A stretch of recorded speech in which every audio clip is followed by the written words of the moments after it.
জয় জগন্নাথ। 26শে মে আমরা চলে গিয়েছিলাম দীঘায় জগন্নাথ ধামে।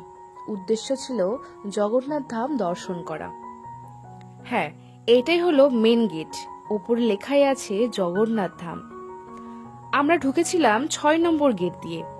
ভিতরের মায়াবী পরিবেশ, নীলচে আকাশ, পরিষ্কার পরিচ্ছন্ন এবং অনেক দর্শনার্থী। তবে সন্ধ্যায় আরো ভিড় হয়।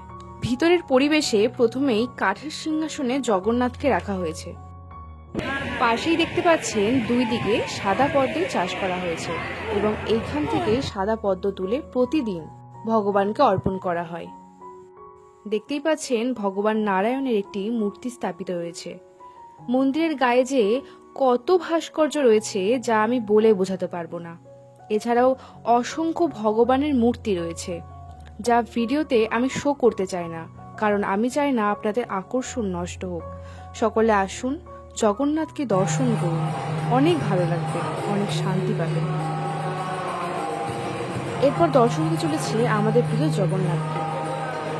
মন্দিরের ভেতরে এবং বাইরে এত কিছু রয়েছে, এত বড় জায়গা এবং এত সুন্দর একটি জায়গা যা একটা ভিডিওর মাধ্যমে এক্সপ্লোর করা সম্ভব নয়। কিছু কিছু ক্যাপচার করেছি স্মৃতি হিসেবে এবং মন প্রাণ দিয়ে দু চোখ ভরে দেখেছি। আমরা খুব সকালে গিয়েছিলাম পুজো দেব বলে, তো ভিড় অনেকটাই কম ছিল। পবিত্র স্থানটি দেখলেই মনে শান্তি আসছে এবং কি নিখুঁত এই শিল্পীদের হাতের কাজ।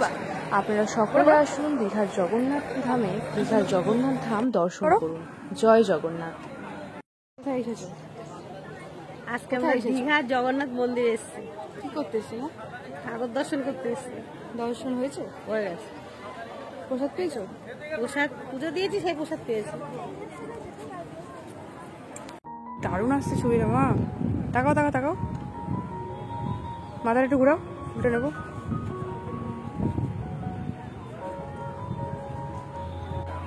হরে কৃষ্ণ কৃষ্ণ কৃষ্ণ হরে হরে, হরে রাম রাম রাম হরে হরে। জয় জগন্নাথ। রাধে রাধে।